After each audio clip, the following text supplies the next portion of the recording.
வணக்கம். நியூஸ் 18 தமிழ்நாடு செய்திகளுக்காக நான் ஸ்ரீராம். முதலில் இந்த நேரத்திற்கான தலைப்புச் செய்திகளை பார்க்கலாம். பாமக நிறுவனர் ராமதாஸை தைலாபுரம் தோட்டத்தில் சந்தித்தார் பாமக தலைவர் அன்புமணி. புதுச்சேரி போக்குவரத்து கூட்டத்தில் பொதுக்குழு கூட்டத்தில் ஏற்பட்ட மோதலை தொடர்ந்து சமரசம் ஏற்படுமா என எதிர்பார்ப்பு.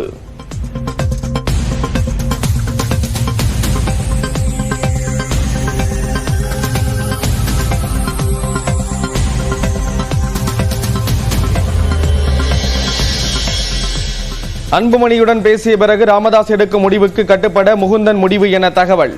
தைலாபுரம் தோட்டத்தில் ராமதாஸை சந்தித்து ஆசி பெற்றார்.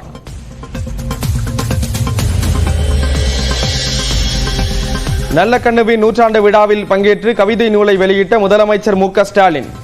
ஜனநாயக சக்திகள் ஒருங்கிணைந்து செயல்பட வேண்டும் என வலியுறுத்தல்.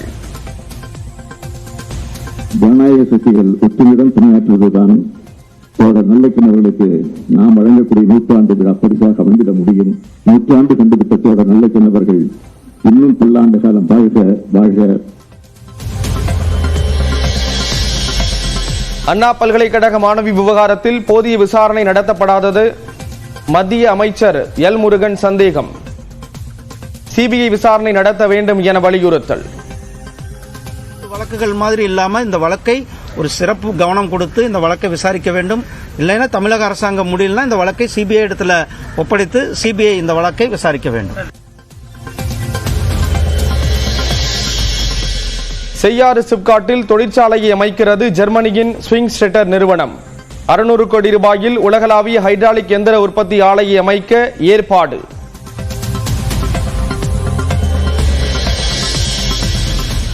உலகின் மிக பழமையான மொழி தமிழ் என மனதின் குரல் நிகழ்ச்சியில் பிரதமர் மோடி புகழாரம். பிஜி நாட்டிலும் தமிழை கற்றுக்கொள்ள மக்கள் ஆர்வம் காட்டுவதாக பேச்சு.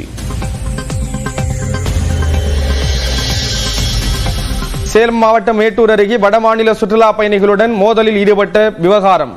3 காவலர்களை பணியிடை நீக்கம் செய்து உத்தரவு. விடுமுறை தினத்தை முன்னிட்டு திருச்செந்தூரில் ஏராளமானோர் குவிந்ததால் 7 மணி நேரம் காத்திருந்து சாமி தரிசனம்.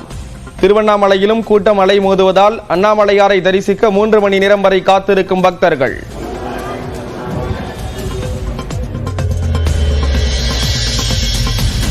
வார விடுமுறையை ஒட்டி கன்னியாகுமரியில் குவிந்த சுற்றுலா பயணிகள். ஐயப்ப பக்தர்களின் வருகையும் அதிகரிப்பு.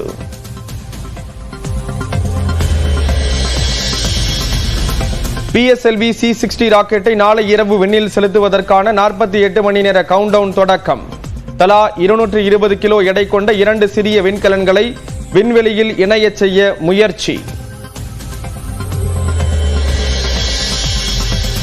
தாய்லாந்தில் இருந்து தென்கொரியா சென்றபோது விபத்துக்குள்ளான விமானம். 2 பேர் மீட்பு, 179 பேர் உயிரிழந்ததாக தகவல்.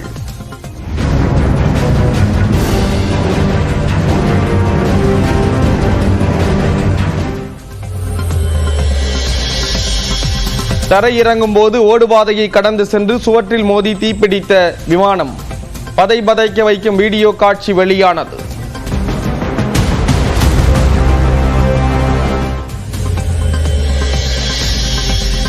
கனடாவில் தரையிறங்கும் போது விபத்துக்குள்ளான இலகுரக பயணிகள் விமானம்.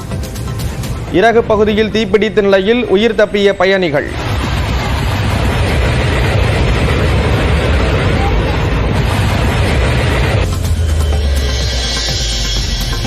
பாக்ஸிங் டே டெஸ்டின் 2வது இன்னிங்ஸில் 9 விக்கெட் இழப்பிற்கு 228 ரன்களை சேர்த்த ஆஸ்திரேலியா.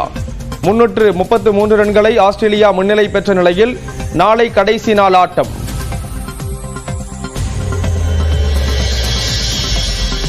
டெஸ்ட் கிரிக்கெட் வரலாற்றில் புதிய சாதனை படைத்தார் ஜஸ்பிரீத் பும்ரா. 20க்கும் குறைவான சராசரியில் 200 டெஸ்ட் விக்கெட்டுகளை வீழ்த்திய முதல் பந்துவீச்சாளர் என்ற பெருமையை பெற்றார். பாமக நிறுவனர் ராமதாஸை கட்சி தலைவர் அன்புமணி ராமதாஸ் சந்தித்து பேச்சுவார்த்தை நடத்தி வருகிறார். விழுப்புரம் மாவட்டம் வானூர் அருகே பட்டானூரில் பாமகவின் சிறப்பு பொதுக்குழு கூட்டம் நேற்று நடைபெற்றது. இதில் பாமக இளைஞரணி தலைவராக மகள்வழி பேரனான முகுந்தன் பரசுராமன் நியமிக்கப்படுவதாக அக்கட்சியின் நிறுவனர் ராமதாஸ் அறிவித்தார். இதற்கு கட்சி தலைவர் அன்புமணி மேடையிலேயே எதிர்ப்பு தெரிவித்தார். இதனால் ஏற்பட்ட கருத்து மோதலால் பெரும் சலசலப்பு ஏற்பட்டது. அவனுக்கு இப்பதான் 4 மாசம் வந்தான், கட்சியில 4 மாசத்துக்கு முன்னாடி வந்திருக்கிறான். அவனுக்கு இளைஞர் சங்கன்னா என்ன அனுபவம் இருக்குது அவனுக்குலாம்? என்ன அனுபவம் இருக்கு அவனுக்கு? வேற என்ன போட்டு பண்ணுங்க, நல்ல அனுபவசாலியா பண்ணுங்க. தான் நான் சொன்னேன், களத்துல நல்ல ஆள் வேணும், நல்ல திறமையா வேணும்னு. வந்த உடனே போய் அப்புறம் இளைஞர் சங்க பொறுப்புல போட்டு சொல்றதுதான் நீங்க சொல்லுங்க, கேட்கணும். யாரா இருந்தாலும் நான் சொல்றதுதான் கேட்கணும். எல்லாம் பண்ணுங்க, நீங்க பண்ணுங்க. புரியுதா? நான் சொல்றதை கேட்கலன்னா யாரும் இந்த கட்சியில இருக்க முடியாது. தொடர்ந்து பேசிய அன்புமணி சென்னை பனையூரில் புதிதாக அலுவலகம் ஒன்றை ஆரம்பித்துள்ளதாகவும் அங்கு வந்து அனைவரும் தன்னை பார்க்கலாம் என்றும் அறிவித்தார். இதனால் பாமக கட்சியில் விரிசல் ஏற்படும் சூழல் உருவானது. இந்நிலையில் நேற்றிரவு தைலாபுரம் தோட்டத்தில் பாமக நிறுவனர் ராமதாஸை முன்னாள் எம்எல்ஏ கார்த்திக் தலைமையிலான குழு சந்தித்து ஆலோசனை நடத்தியது. அதன்பின் சென்னை பனையூரில் உள்ள அன்புமணி ராமதாஸையும் சந்தித்து 1 மணி நேரத்திற்கு மேலாக ஆலோசனையில் ஈடுபட்டனர். அப்போது அன்புமணி தரப்பில் பல்வேறு நிபந்தனைகள் விதிக்கப்பட்டதாக தெரிகிறது. அதனை ராமதாஸிடம் பாமக நிர்வாகிகள் தெரிவித்தனர். இந்நிலையில் தைலாபுரம் தோட்டத்தில் ராமதாஸை அன்புமணி ராமதாஸ் சந்தித்து பேசி வருகிறார். இந்த சந்திப்பின் போது கட்சியின் மூத்த தலைவர்கள் பலரும் உள்ளனர். இதில் இருவருக்கும் இடையே சமரசம் ஏற்படுமா என எதிர்பார்ப்பு எழுந்துள்ளது.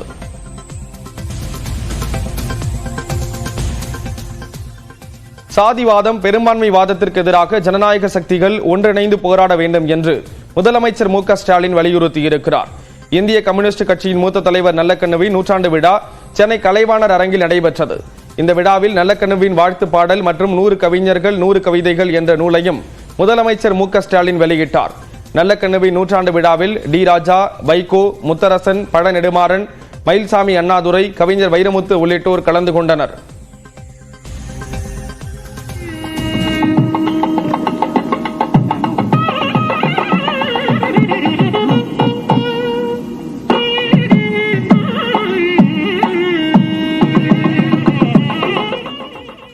தொடர்ந்து விழாவில் பேசிய முதலமைச்சர் நல்லக்கண்ணுவின் வாழ்க்கை தங்களுக்கு பெரும் ஊக்கமளிப்பதாக கூறினார்.